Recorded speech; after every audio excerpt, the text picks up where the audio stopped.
Welcome, Spartans, to the latest podcast Evolved Book Club. I am your host, Oran, and with me today is David.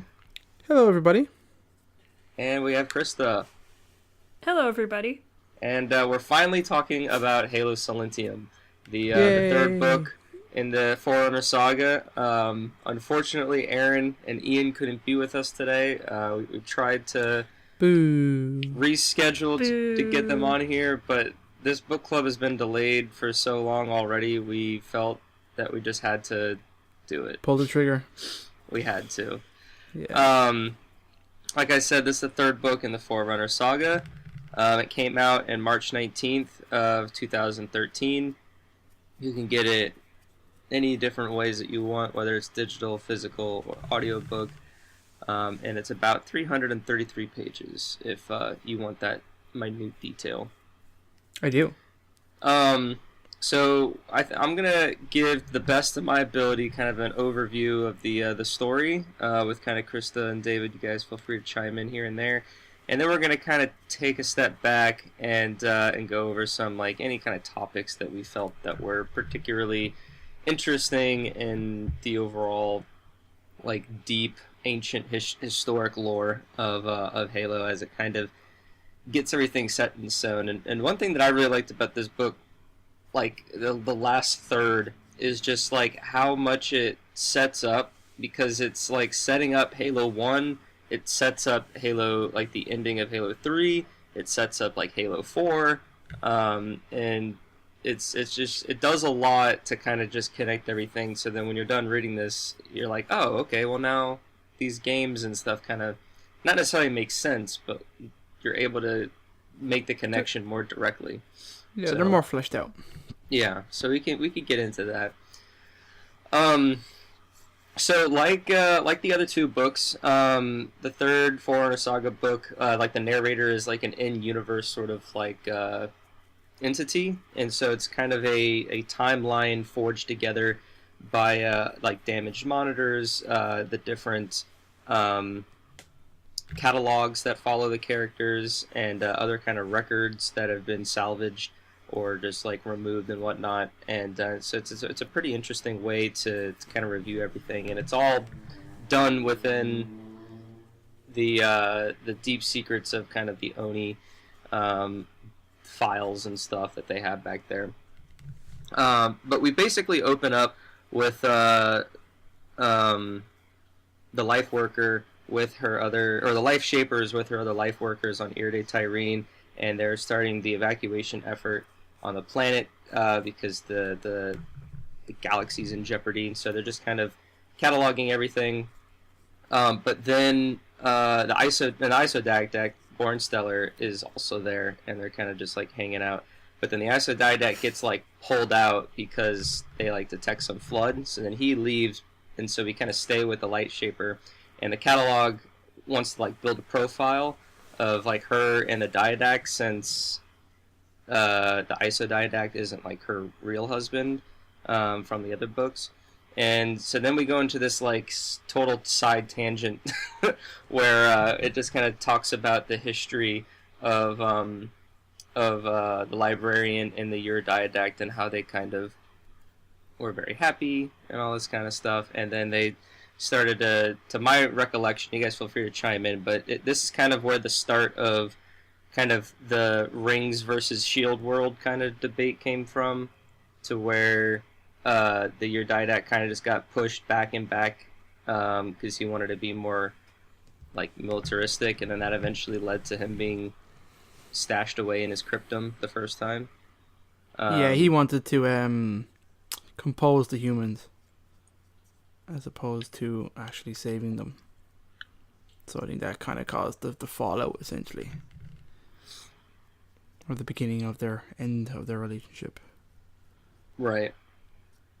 But then, so then the librarian kind of gets taken back to the present, so to speak, and they need to leave. I forget what, do they get forced to leave Earth? Or yeah, the Flood are coming. Up? Oh, the Flood are coming. Okay. Yeah. So they retreat, and they're kind of running away through space. And they stumble upon this planet that they didn't know that was there, and so they go down to the surface, and there's these like primitive forerunners that are down there, and one of the characters is Glow of Old Suns, and so the librarian converses with Glow of Old Suns, and there's this weird scene where Glow like bites her, and I forgot about that. Yeah, it was weird. To like, I forget exactly what, but it was basically their type of greeting to make sure that they shared, like, I don't know, their essence or something. I think it was like how she transferred knowledge to her. Something like that, because then the librarian kind of had this like weird epiphany thing, and was like, "Oh, there's like more information down here. I need you to tell it to me." And so Glow says, "Well, we have this archive over here. Let's go check it out. That's where we store all the data that we know from the beginning of time." And so they go in there and they find out that it's basically a version of like the domain, and so they access it. And through that, the librarian learns that old warriors kind of drove the precursors to Path Chthona, and these planets were like descendants of those Forerunners that were exiled as punishment for refusing to partake when the Forerunners were rebelling against the precursors. And it kind of confirmed that the ancient Forerunners were the ones who destroyed the precursors when the precursors didn't want the Forerunners to become the new maintain the mantle. To maintain the mantle. And so then with this new information, the librarian's like, "Oh snap!" And then that's when we kind of cut to the Ur-Didact, because we haven't seen him since where was he at the end of Primordium? Was he in a cryptum or something? He wasn't in Primordium. He was in Cryptum. Cryptum is where he got captured by the Master Builder. Yeah, he was on like a ship, or wasn't he? He was on some busted ship. Yeah, the Master Builder got him, and he refused to comply. So what he did is put him in a fucking stasis pod and like sent him into flood space. And he's like, "Bye, see you later." So, okay. Okay, yeah. So that happens, and then we catch up to him now, and we kind of see what happens next. And so he's just floating around in the stasis bubble, and kind of wakes up, and he's in the part of the galaxy known as the Burn, which is this like area of space that's been just completely destroyed by the flood, which I think is pretty cool. Like, that'd be a pretty cool place to go in like one of the games, because we kind of get a glimpse of that from all the flood infected levels that we play in the other games, but like a whole section of the galaxy, you know, like I think that would be like whole solar systems are part of a burn. Yeah, like that's pretty cool. But anyway, he wakes up, and then also accompanied him is a former Promethean named by Sharp by Striking, and then a builder, maker of moons. And so those are his two like companions, and then there's also a catalog with them. So then we're able to kind of document everything that goes on. So we learned that like Sharp by Striking is like not a fan of Faber, and the Master Builder, and so they in the Didact kind of bond very quickly. I'm not sure if they have a history or not, but I just think that they kind of like, yeah, you're the true leader, sort of a deal. And so they eventually find themselves on a world called Uthera Midgird. Nice. We'll call it that.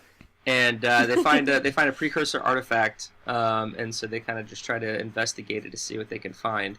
But while they do that, they end up being captured by a Gravemind, or specifically the Didact in the catalog. And this was interesting because it was. You get a little bit of the dialogue, but like the catalog also like wasn't able to record it or whatever, so then the Didact had to kind of fill some stuff. Like it was, I remember reading it, and I thought it was, the way it was structured was written pretty interestingly and like cleverly, because it wasn't a matter of just like, oh, we're going to talk to the Gravemind and see about all like this whole bad stuff that happens, because they kind of keep a little bit of it to keep you on the edge of your seat, so to speak, as the Didact starts to get a little bit more crazy. but the gist of it is that the Didact kind of starts going like crazy, and the Gravemind's like kind of persuading him, but it's also like inferred that he kind of infects him in a way, at least like mentally. And so we kind of learn the same information that we learned from the ancient Forerunners, where the Gravemind reveals that the precursors never wanted or not never, but changed their mind about the Forerunners and then didn't want them to uphold the mantle, and that they wanted the humans to do it. And then this eventually led to the Forerunners rebelling against the precursors and all that kind of same story. So we have both of the characters kind of learning about the same events at different parts of the galaxy. So then, I don't know, I guess the Gravemind just lets him go. And so he goes back to the ship where Sharp and Maker of Moons are, and it's like, yo, we need to go to the Ark. We need to kill all these humans. Sort of a deal. Sounds great. Let's see. So then, the Life Shaper. So then, after she learns what's happening, she decides I forget how. Did she just go to the Greater Ark? Does she know about it? Who knows? Who doesn't know about the Greater? Some people didn't know, right? Yeah, like the Didact, I think didn't know the Ur-Didact, but I think the builders knew and stuff. But I'm pretty sure it was just the secret from as many people as possible. Yeah. Well, so do they all meet at the Ark, or do they meet somewhere else? Or I can't say. I want to say it's the Ark. Back on the Orion complex. Well, essentially, after that, they all meet. The builder, or not the master builder, the librarian, and then both Didacts are all like in a room, and they're all arguing at each other because they all have their own opinion. It's when they're back at their home, the Didact and the librarian's home. Oh, okay. Yeah, their home. Oh, they planet. just go home? Yeah. Okay. They go home to kind of say goodbye one more time to like their house and memories and stuff like that. Goodbye, it's house. It's very grim. This isn't a happy book. The galaxy's about to end. We need to part ways. I need to get some of my valuables, man. I left my Nintendo Switch at home. I need to go grab it. So they all go, and I'm trying to remember like exactly what each of them sort of was like arguing for, but like the librarian wanted to kind of preserve, all of her species. The Ur-Didact wanted to kill all the humans, and then the Iso-Didact just wanted to like eliminate the flood and activate the halos. And then the Master Builder is also alive, and so he's there, I guess. He's not there. He's not there, kind of, but he's kind of hanging out. He's like, well, this all sucks. Yeah. But then they eventually get to the Greater Ark, because the flood is coming, because I don't know if they're coming directly to the Ark or they're just their presence are in the galaxy, and so I lost my spot here. Oh, this is where It's fine. We'll just cut it. Yeah. Let's pause. Or not pause. Pause. I thought this would come back to me.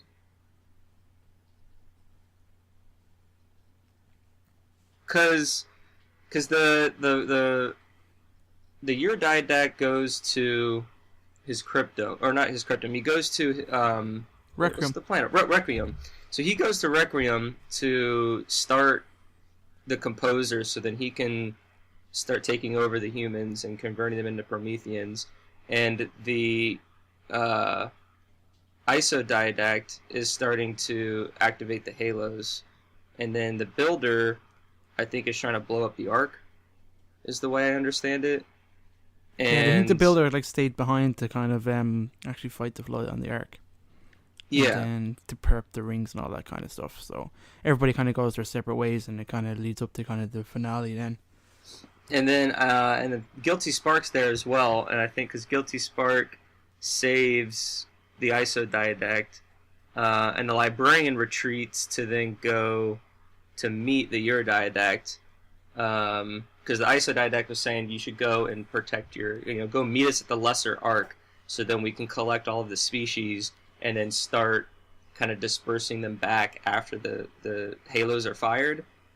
Before she does that, she goes to Requiem and confronts the Ur-Didact, which was this is a great scene. It's one of my favorite parts of the book, is when she goes there, because she's talking to, I forget the person's name, but one of like the assistants, so to speak, and she's like, oh, the Didact doesn't realize, is he expecting you? And so the librarian says, oh yes, of course, but you know what, don't let him know I'm here, I'm gonna just meet him.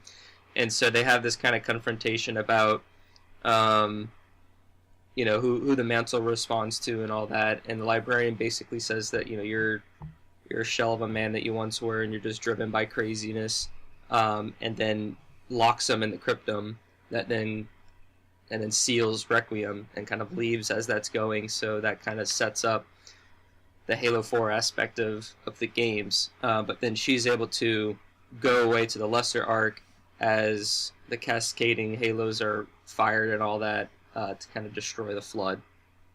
And then the Ur-Didact meets with Guilty Spark and says, after this is over, you are going to go to Installation 4 and you're going to meet all the other monitors, and I'm going to assign you guys to basically be the guardians of the rings and to watch over them as the the monitors. Yeah, sorry, did I say catalogs?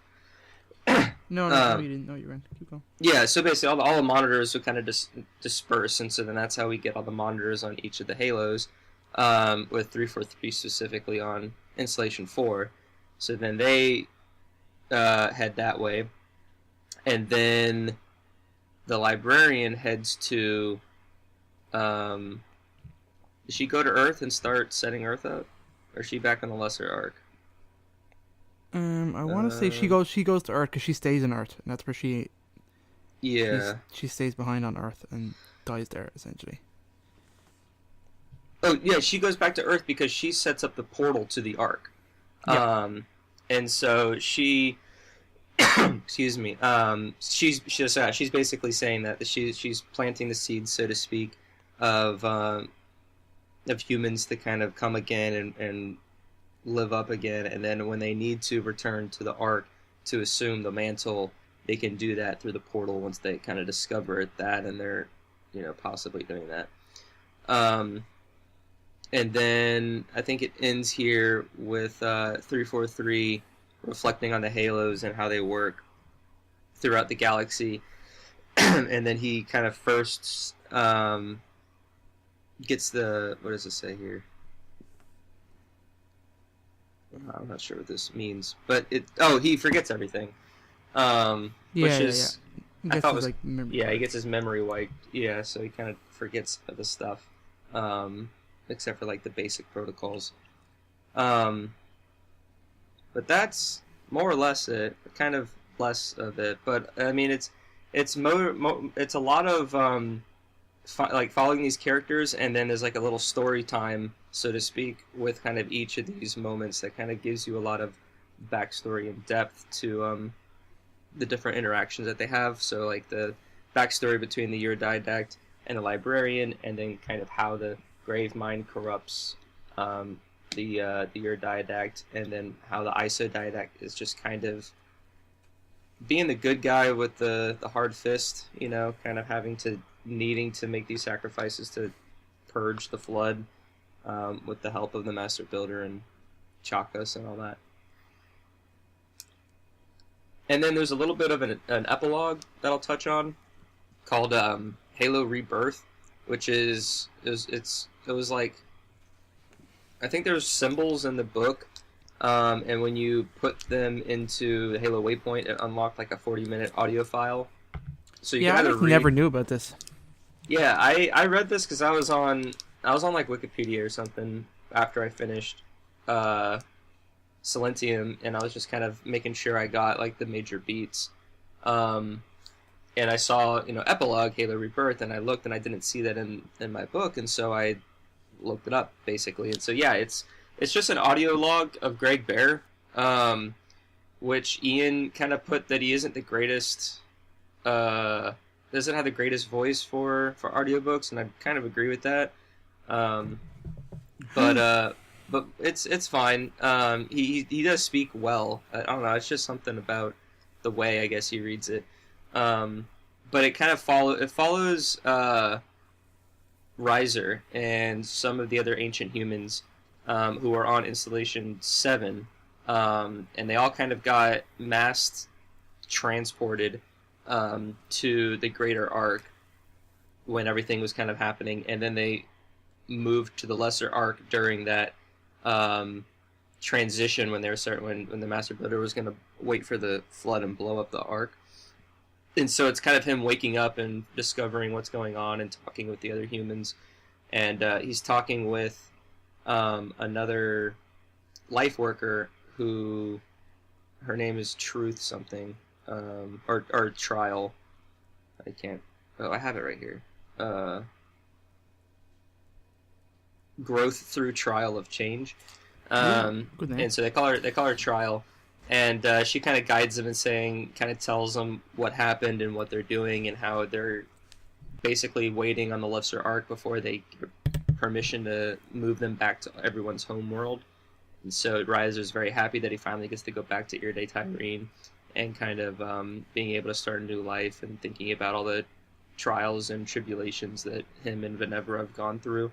And then they basically just go back to Earth and start their new life on these islands, and it's a little bit of a happy moment that then they evolve and develop into the humans we are today, and then the UNSC of tomorrow. Yay! Hooray! Hooray! We did it! So that's the major beats, I'd say, in Silentium. There's definitely a lot more information in the book, obviously, and I recommend reading it over. I mean, like, the whole trilogy's great. Like, as a. It's just so different. Well, right, but it's like they explain so much, and it's not like let's learn about this cool story in the Halo universe that kind of just takes place in the Halo universe. But like these books really reinforce and connect a lot of the basic understandings we have of like what is Halo, what makes a Halo game, or a Halo story a Halo story. Like these books just kind of just play up into that. And then there's also the argument that it just kind of makes Halo 4 a little bit more clear from like a story point of view with like motivations and stuff, which is yes true, but it extends beyond just Halo 4, I'd say. Like them setting up the Ark portal on Earth is a call to Halo 3, and all the monitors setting up is a call back to Halo 1, and I'm pretty sure, I think they also mentioned the Warden in this book, which I thought was interesting, so like kind of the early stages of what the Warden is, and then they kind of further develop that in Halo 5, so... It's pretty great, and he has like, I don't know, I think it totally makes Halo 4 better. Do you know what I mean? It does. I actually played Halo 4 before I finished the Forerunner trilogy, and it really just adds so much extra context to Halo 4. Like, if you thought it was an okay game the first time around, once you read the books, it becomes a great game. Yeah, that's what I did, like, straight. As soon as I finished, like, Silentium, I went back and played Halo 4 again. I'm like, oh, this is so much... Do you know what I mean? It's just better. Do you know what I mean? It totally the story fleshes out really... Librarian and the Didact, you know? Yeah, the story really relies on you reading that trilogy, though, which is one of the downfalls of the game itself. Yeah, I guess. I mean, a lot of people probably aren't going to read 3 big books. Yeah, I mean, the more I played Halo 4, the more I was kind of like understanding it and kind of getting things pseudo explained to me, so to speak, and so I was able to enjoy it because a lot of the campaign is also just like Chief and Cortana's sort of interactions and her rampancy. So like, there's that level of the story that you don't really need the books to understand. But yeah, after reading the books, everything just kind of clicks and just kind of falls into place, and it just gives more meaning, but more specifically, like it gives more what's the word, like bearing, and you kind of ground yourself of like, oh, this reinforces this, and it just makes the emotion and like decisions of like why the Didact's so crazy. Like more impact, more meaning, and like more stakes in the end of it. Yeah, but yeah, and there's also great. I know it's kind of what you said before in terms of how much that we actually got explained to us. I mean, we find out about the origins of the flood, what the domain is. I mean, just it's kind of spelled out for us. It's great. Do you know what I mean? And you know, okay, Great Bear. Some of the books can be hard to read, but I did really like it. There's so much in them. So Krysta has some cool topics. Yeah, I just have some just basic topics that we can kind of have some more discussion over. Well, the first one, and one that I think is probably one of the most important because it's the most character development we really see in the books, is Bornstellar's journey. Yeah, so this is crazy. Because Bornstellar starts off as this arrogant, like, asshole who just wants to go and find treasure, and then basically makes the ultimate sacrifice for the entire universe at the end of this series. He completely changes. Yeah, it's so weird, like, how they're, I guess, how the Forerunners kind of mature, and then it's just like, oh yeah, this guy just becomes the other person. Like, his whole identity just becomes subsumed into the Didact. I think that was something that the Didact did a little extra. I think you're supposed to mutate. You're supposed to get to a point and then get a mentor in your cast. Yeah. And then they mutate, but I think all of the memories and stuff wasn't necessarily something that was supposed to be transferred over. I think it was something the Ur-Didact did because he knew he might die soon. Oh, cool. I need to read that kind of scene again, but I guess so. I mean, I suppose it does make sense that that can't be normal. Like, every Forerunner can't just be like clones of like memories of the previous person before them. It's got to be more. Especially since basically the Forerunners live forever until something happens that causes them to die. Yeah. So they're kind of like elves in the like Lord of the Rings elves in the fact that they'll keep carrying on unless something on the outside causes them to die. Right, they won't die of natural causes or some shit. They have to be killed. Because they wear those magical suits. Yeah. That basically keep them alive forever, and then when they get old, they just mutate again, and they just keep doing that forever and ever and ever. So it wouldn't make sense. It makes sense that maybe some consciousness goes into the domain, because the domain is basically just the internet. It's just the internet in your head. It's pretty cool. I think the whole what Bornstellar was and became is just such a kind of unique story. It's kind of a unique kind of concept. I don't know. It's really interesting. And then we end up with 2 Didacts, which is kind of nuts. Well, and it's also like the 2 Didacts create this really good push and pull in Silentium because Bornstellar becomes the ISO Didact, which kind of holds the original Didact's principles before he gets corrupted by Flood. So it's like this weird push and pull of these 2 forces that were at one point had the same goals in mind, but now have, through experiences and conquests and just outside forces, have become these 2 different people. Right. So it's just it'll be interesting to see if the ISO Didact resurfaces sometime in the storyline. I hope so, because I know I've said before in other shows, like, I love the Didact. I think he's great. Any excuse to bring him back, I'm okay with. I was hoping he would come back like in 5, just because he's a pretty underdeveloped but good villain in the games, and so just to have him come back to kind of help flesh him out as much as they did in the books, I think would have been great. And so it would be interesting if they found a way to bring back Bornstellar without making it confusing for those who maybe didn't read the books and kind of don't understand that there's 2 Didacts. I think they could do it in a way that's not super confusing. I think it would be really cool to see these 2 Forerunners like fight. I don't know. I just want them to fight. But an interesting fact I actually found when we were looking into the Didacts for a previous episode is that the in Halo 3, those terminals are actually the ISO Didact and not the Ur-Didact. When he's talking back and forth to the librarian about firing the Halos. Oh, interesting.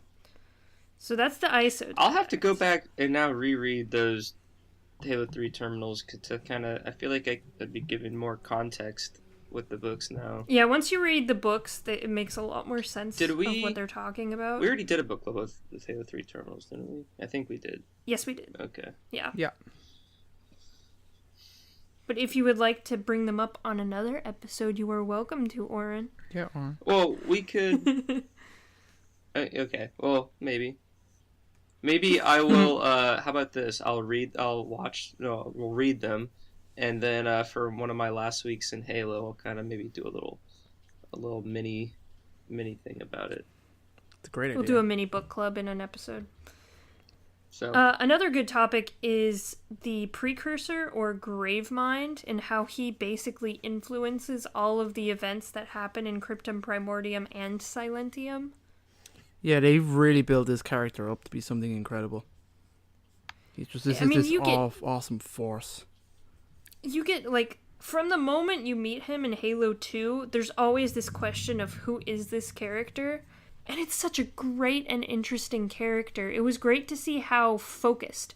But I just love the origin. Just, you know what I mean? It's just such a cool concept of, okay, the Forerunners rebelled against the precursors, fought them, and then the precursors came up with, like, this way of kind of fighting back and defeating them, of, like, turning themselves into this crazy powder stuff, essentially the flood spores, and their way of, like, oh, we can just regenerate our bodies, but it went wrong, and now it's just, like, over time it got corrupted and stuff, so out of that comes the flood, this, like, whole mass of just bio crazy disgustingness, and it's just awesome.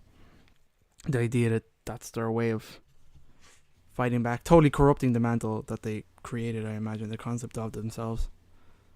Well, and the great thing about it is it gives motivation for the Flood. The Flood aren't these mindless killing machines. The Grave Mind isn't this being that just wants to consume everything.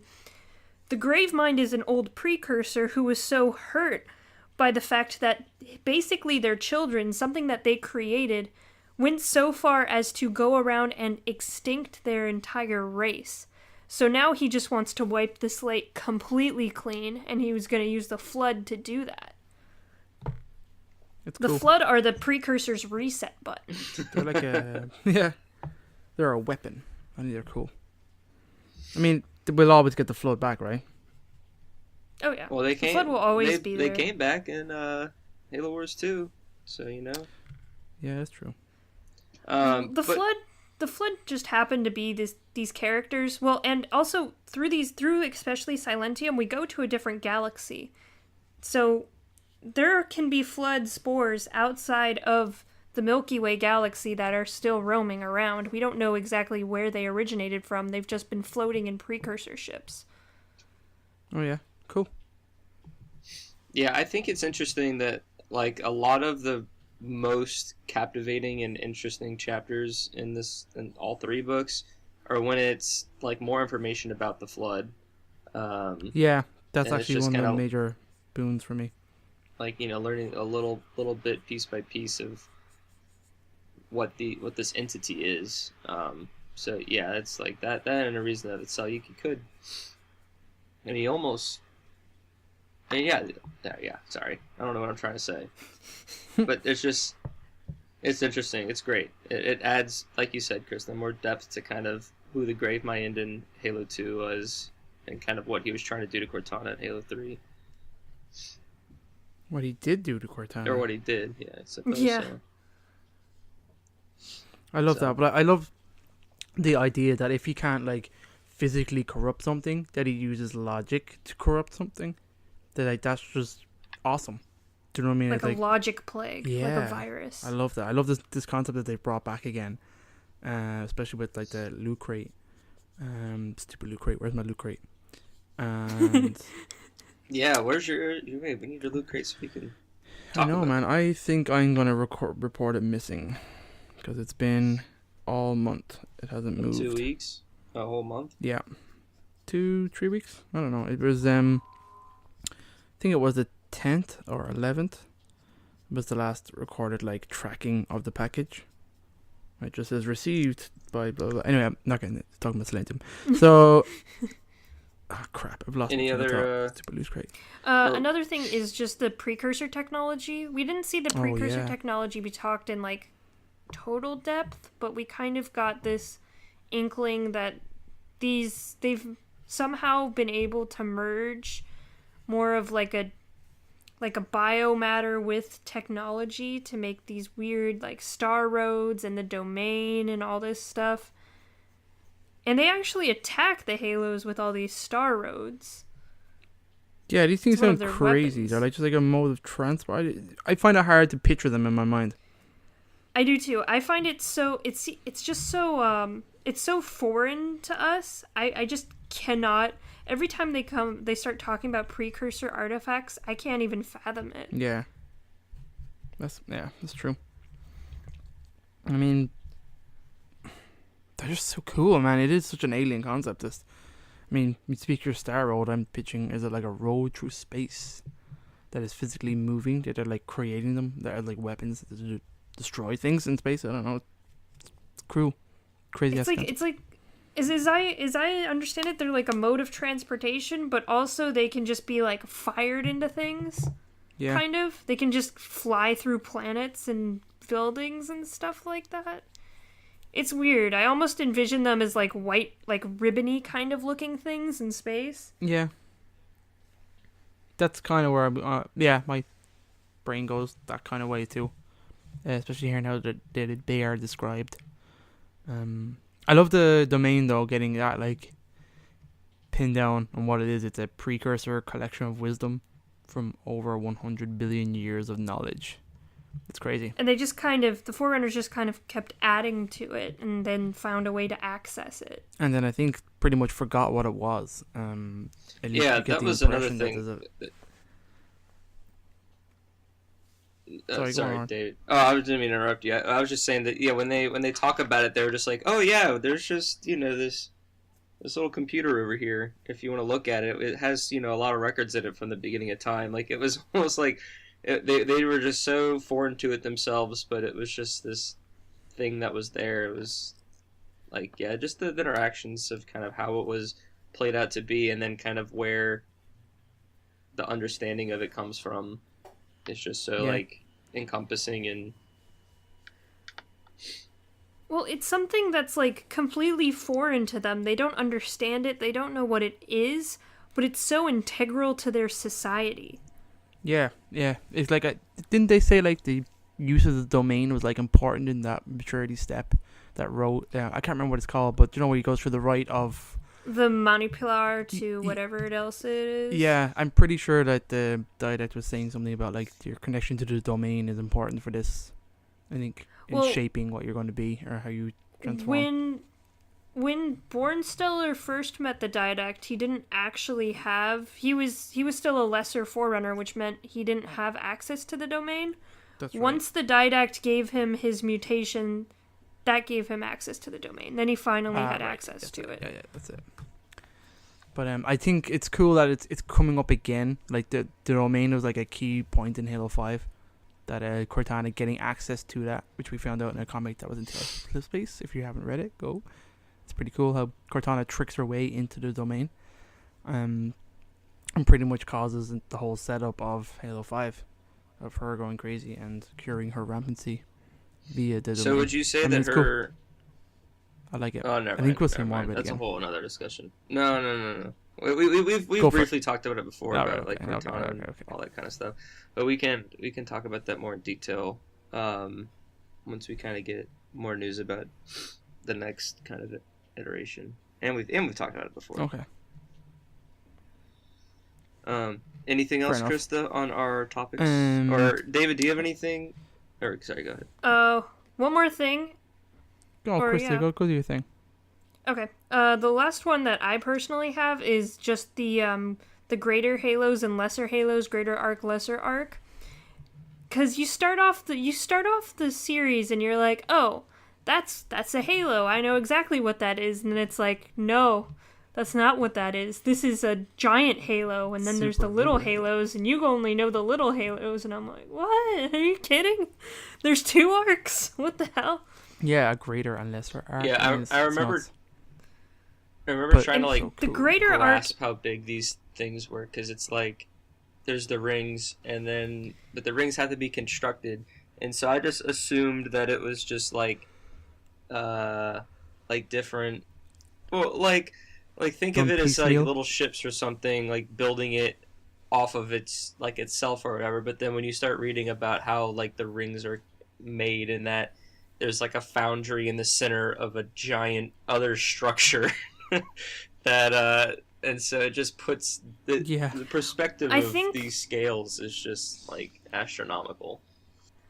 I remember reading somewhere, I forget exactly where, that the lesser arc is the distance between the Earth and the Sun, Okay.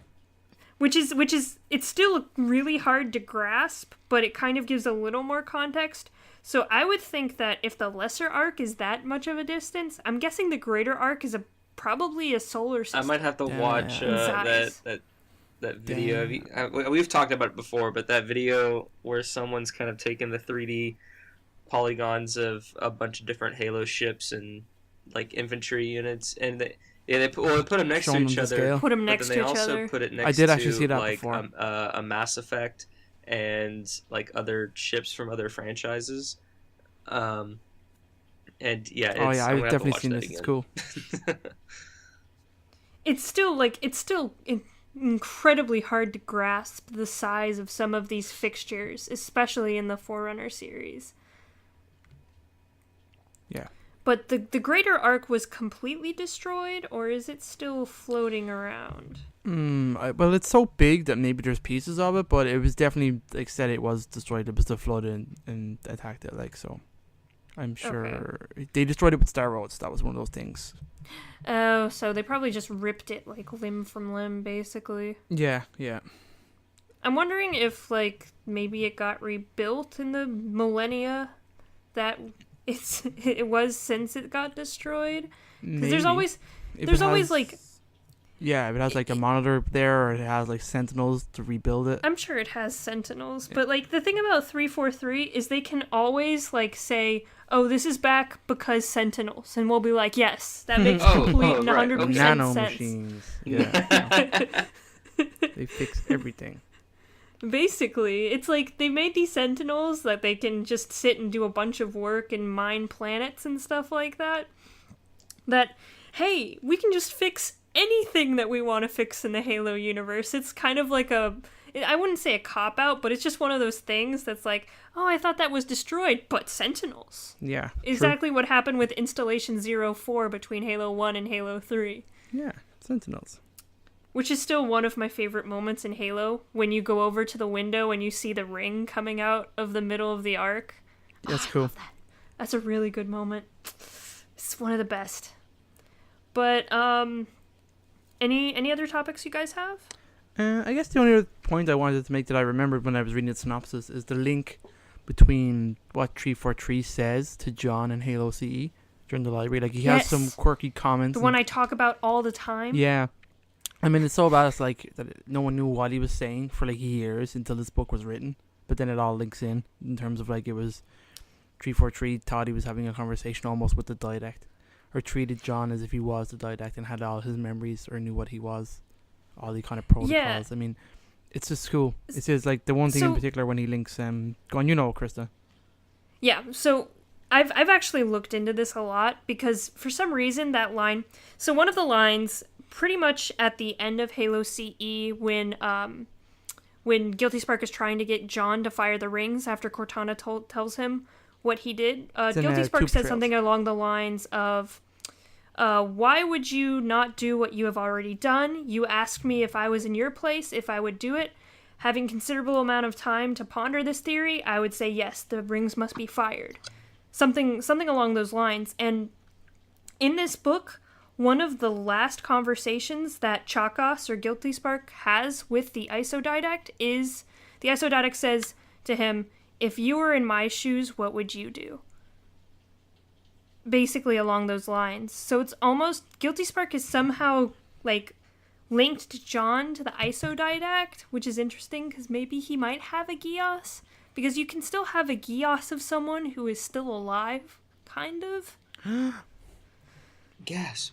So that's always But, yeah. been like kind of a fan theory that I've always had. One of those crazy rambling theories that I bug people with every once in a while. Yeah, I wonder if we'd ever get Geosses actually explained in the game. I don't know if we would. That might be too abstract a concept. It might be too hard to convey in the game, but maybe not, because John kind of had a Geass of Cortana Yeah, I was about to when say, they were separated in Halo 3. That's kind of how I so. envision a gayish. It's kind of just it's almost like a hallucination of sorts. But I mean, it'd be nice if they interpreted it in whatever form that they should be. But I think for the most part, the closest thing we have right now is the kind of Halo 3 Cortana moments. Yeah. Yeah, I'm sure if they did do Geosses, that's how they would represent them.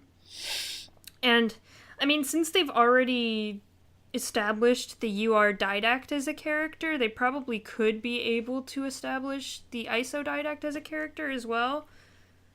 It would take some, It would just have to explain it. It would take some really good storytelling in the games and some good cutscenes to really explain it to players that aren't familiar with these concepts. Yeah, that's totally doable. Yeah, I agree. And like I said, they want to bring the Didact back, that's okay with me. They could give them like Bring different Marnie armor back. or something. Make them look a little different, and so they're not. Well, the Didacts actually do look very considerably different because the Ur-Didact kind of got warped when he was talking to like the Grave Mind and all that stuff. Physically? Physically, yeah. Oh. Because, like, if you look at some of the cutscenes from Halo 4, the Didact has more of a... not a less evil look, but a more, like... more human look, I would say. In some of those Halo 4 cutscenes with the Librarian. Okay. And then eventually he goes mega weird, and then he kind of gets just meaner and meaner looking. He gets the weird fangs and stuff like that. Cool. Right Yep. on. Fun stuff. Anything else? I haven't got anything. Oran?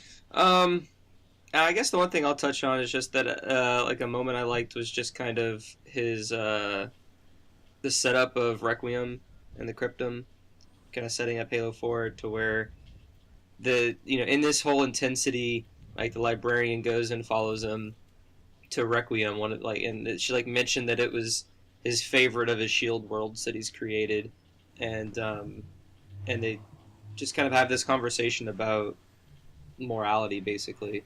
And yeah, I just thought it was one of the better scenes in the book. So, but I mean, it's nothing too crazy. I mean, but it's just nice.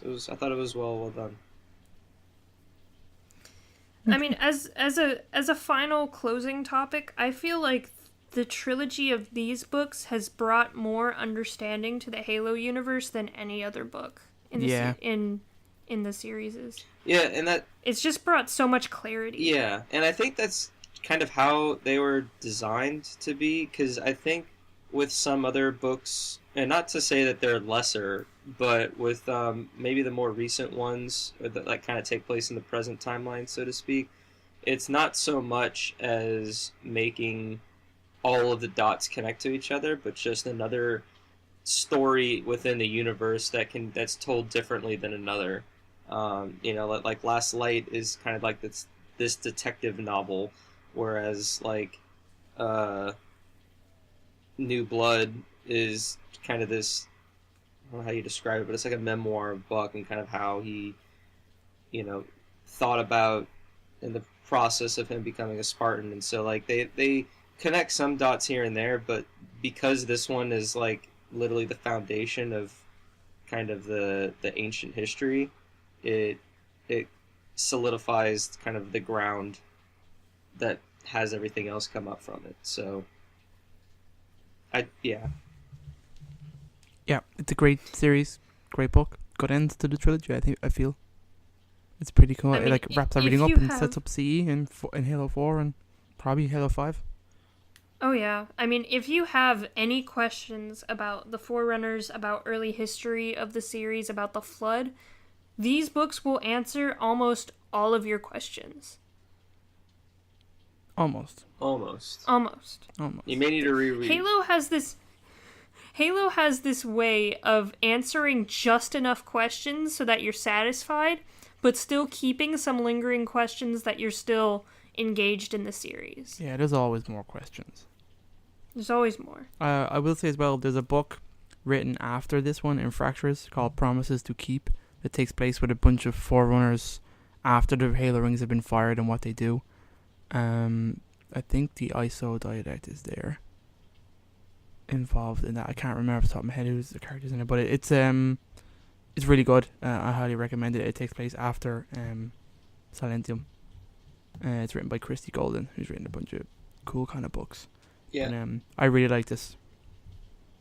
I thought it was cool. We'll have to add Promises to Keep on our book club list for this year since it relates to this. I'd recommend it. Find a place to squeeze it in. Do. Hell yeah. Alright, guys. Well, that was Halo Silentium. Thank you for listeners for waiting probably, like a year and 4 months. Something like that. I claim most of the responsibility for the delay, so I apologize. Stupid Oran. But we got it here. I'm sure when we get David and Ian back on the show, they really wanted to be a part of it, so we might just kind of have their lingering thoughts kind of in... David is on the show. Oh, did I do it? Damn it. Ian and Aaron. So yeah, we'll kind of have their thoughts because I know Ian had I think a fan theory he wanted to bring up, and he sent it to us, but I didn't want to kind of misconvey it, so we decided to let him do it once we were able to get him back on the show. Our next book club, I think we're gonna try to make it the Cole Protocol, if I remember correctly. Yes. And so go ahead and get started to read that. That will be for February. If you haven't listened to The Impossible Life and Possible Death of Preston J. Cole, that is released, I think that was the first episode of this year that we released, so you can take a listen to that as a kind of introductory to who Preston Cole is before you read the book if you'd like. And until next time, Evolved. Evolved. Amazing.